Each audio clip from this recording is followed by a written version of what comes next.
Okay, so Paige, it's 2020. I think it's time that we be open and honest about our feelings, what's going on in the past. I think you've been a little misunderstood about what's going on. I feel like I've been like avoiding having this conversation, and I think because I'm avoiding it, it is time to finally have it. You know this, you've watched like 100 videos. I've like tried to explain this so many times and I've been afraid to, but I'm like, all right, I think it's just time to like share my truth and what I'm going through, and hopefully like it will help someone else. Yeah, I just feel misunderstood. Like I'm so excited to start dating and like throwing myself into it, and people are confused. Not that I owe anyone an explanation for like my life or how I live my life, but I just think like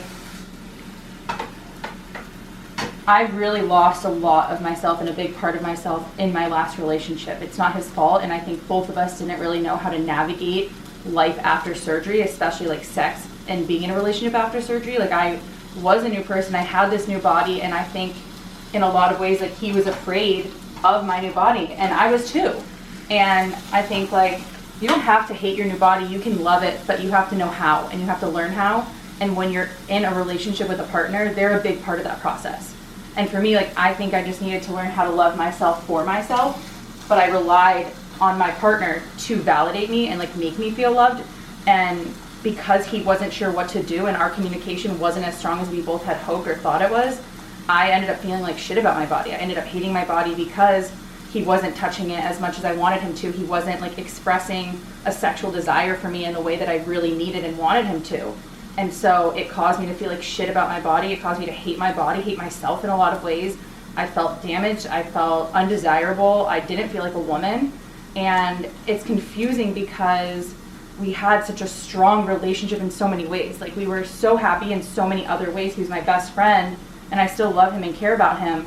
But when you feel unwanted, you feel broken. And like I felt really, really broken. And so I had to break up with him, and I had to like fall in love with myself for myself and learn to like love my body and not care what someone else thought. Like I was giving him so much power over my body, not knowing. And I just needed to learn how to like love my body first. So it took like these past couple months of like self-discovery and like being on my own to learn that like I am enough and I'm not broken, and I am just as much of a woman and just as sexy, not in spite of, but because of this surgery and these scars. And like I finally love my body and know that like I am worthy, I am enough, and like I am desirable. And now that I feel like that, after feeling so low and feeling like so bad about myself, I finally am like, I'm excited now because I love myself to go out and meet new people and like explore what that means and explore what it feels like to be desired after surgery, because I haven't felt that in a long time.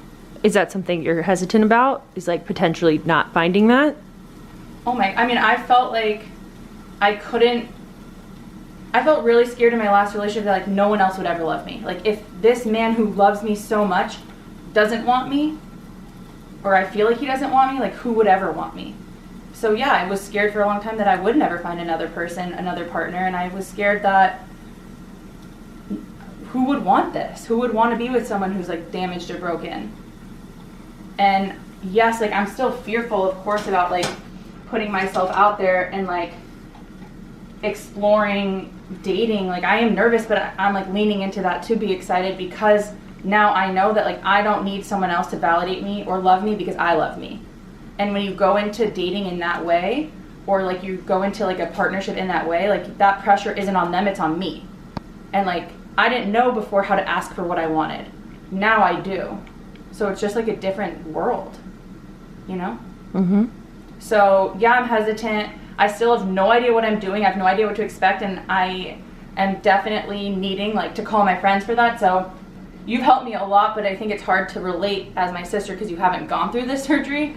It's actually cool too to like hear some of the advice I've given you over the years, like regurgitated back at myself and be like, oh, I said that. Like I needed to hear that for me too. But having my good friend Bianca come over, one of my best friends, she's a breastie. She's had ovarian cancer and breast cancer. Was in a relationship during her double mastectomy, then was single, was dating, and now has an amazing boyfriend. So she, I know, can really help me. And then her friend, who I'm trying to make my friend too, Maria's so spicy, is like one of the most sensual, open-minded sexual people, and I think if anyone can help me, it's going to be her. So they decided to come over and help me find a new vibrator, because now that I've done the work for like emotional love and finding myself, like loving myself emotionally and my body, they're like, you need to get a little bit more in touch with your physical body. So we're gonna go to the Museum of Sex tomorrow. What do you think? It's exciting. You're like, ooh, tell me more about these vibrators. As your sister, I'm like, maybe we shouldn't talk to you about this. Maybe it's As a good your idea that friend, they're helping me. I'm intrigued. Yeah, people watching this are gonna be like, so you and your sister are really close. That's kind of weird. A few moments later. Oh, there's record. My queens. Is it raining? Yeah. Ugh, the rain. No thank you, universe. Oh, this could probably be our ride. We're off into the world. Paige, which sex store are we going to? We're going to the Museum of Sex. Ooh. I'll go around. Actually, I'll scoot. Hi. Are you here for Paige? Yep. You want to go in the middle?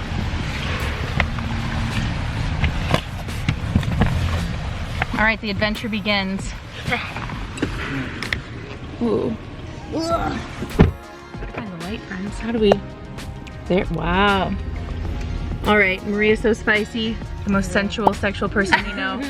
My best friend Bianca. They're also best friends. I'm trying to work my way in there. So they are coming with me today on a little self-love adventure to a sex store because I feel, can you start singing the, you know, the song like, let's talk about sex, baby. Do you know that song? Yeah. I just had sex. I know it's and like it felt so good. What about you, Maria? What about the other one? Oh, you look gorgeous in this camera. Stunning. Wait, sing the sex song. the sex. Yeah. Let's talk about sex, baby. Oh, my voice is too raspy. You guys, I just had sex. Woo! That one's not even sensual. That's I know. really- It's just the dumb stuff. It's like, hey, it's like a frat guy in college. Like, I just had sex, y'all, and it's like, all right, like. That's kind of how I feel after though. I'm like, I just had sex. Pound it. Literally, pound it. So anyway, recently broke up with my boyfriend of 4 years, and look at my self-tanned hands. Unwell. Anyway, and I'm finally ready to get back on the horse. Can you say that? Ride on cowboy. I can't deal with all of these freaking analogies or whatever. Ready to get back on the horse. Speaking of horses, I do have a theory on horses and men. Do you guys want to hear it? You know it, B. Okay, 4 different kinds of men in the world. So the first kind of men are the workhorses. These are the men that are really driven and the alpha male. They're not really that loving or sensitive. They are not emotional, but they are super successful, rich, and are just like the go-getters, right? So that is the workhorse. Then there's the ponies. The ponies are sweet and loving and caring and so emotional. They're probably not going to be very successful, but they'll always kind of like nurture you, take care of you. They're not the alpha male at all. They're the ones you can call when you're like, I'm a little sad, I have no one to talk to. He'll pick up. 100%. Or like you had a bad day, like he'll cuddle you. Yeah, definitely. And make love to you. If you want. If you want. Yeah. And then there's the ponies. Wait, that's what I said. Yeah. Okay, that's the pony. Then there are the stallions. And the stallions are sexy and beautiful, but you don't take them seriously, and they're really just a pretty face that you want to ride. Then that's... I know those. I like those, but you're right. I don't take them seriously. I just like, I'll look at their face and I'm like, oh, this is a game. Let's play this game. I'm gonna touch you. I'm down. I'm gonna hang out with you, but I really don't want to take you home. But if I'm in that like emotional state where it's like I want to take someone home, they're the ones. They're perfect. They're perfect for a I'm ride. gonna get rid of them. It's like we. And you're gonna have to let them trot on, you know. Exactly. It's like because we both understand. Like We understand what this is. We understand why we connected. You know. And if you're lucky, and this is what we all deserve and want to find, you find the unicorn, who is all 3. They are loving, but they are driven and successful and sweet and emotional and sexy, and that is what we all want to find, is that unicorn. Do you guys like my theory on horses and men? I love it. It's pretty good, right? We're on our way to a little spicy sex shop. Ready? Let's get it! I'm hoping to get my first vibrator today. Woo! Thoughts, anyone? Anyone have anything to say? There's a couple different ones. You gotta choose the right one for you. How do you find the right one? Honestly, trial and error. Trial and error for sure.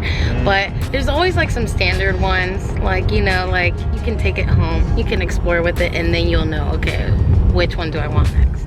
So through your trial and error, what have you really come to terms with? I understood with myself that I prefer a little small one to get the job done. Damn! Trigger point type of, you know.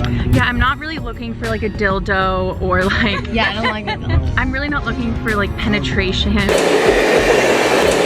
Exactly. Just like a nice little... Like that trigger. Yeah, just like a... Because I feel like that's more of like your woman's self, pleasuring yourself. Because when it's penetration, it's like what, like an invisible man? Like, what's the point of that, you know? Paige, are you ready for sexy time? Woo! Guys, I'm nervous. Dun. I'm gonna get my first vibrator today. I feel like we have to like keep it down.